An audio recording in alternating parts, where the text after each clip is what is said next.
为了抢救少子化，台南更是全国生育率上低危机。议员刘慧英伫总结孙对生育奖励金的提高、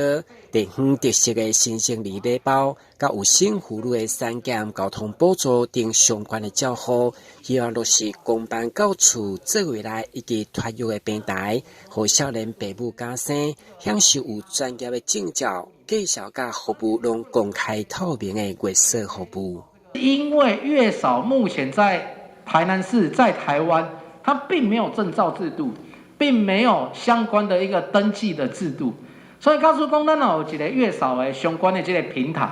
会当来提供一定的时数，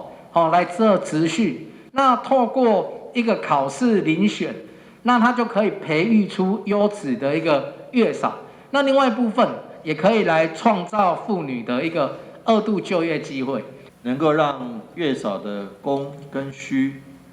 两端能够得到一个媒合的服务，而且最好下一步就是要让月嫂这些他的月嫂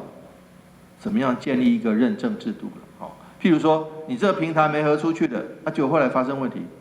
人家说你台南市政府没有在做品管，那与其预计到后来会被骂，不如现在开始的时候同时做，既做媒合平台，又把所谓的比较怎么样合格的月嫂能够放进去。跟我们那个月嫂服务职业工会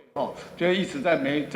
互动，那边我们也委托一个平台在那边，但是基本上的话，就是现在的话，仅做3个部分，一个就是月子餐的服务，另外一个部分就是环境的整理，另外一个部分就是所谓的托育的指导，就现在目前为止做3个部分。另外一个部分如果要增加这个食材各方面，那个变成个别契约，其实跟易顺您所说的一样，我们希望说未来可能要再加强一下，做建制一个完整的制度，然后做后续的媒合。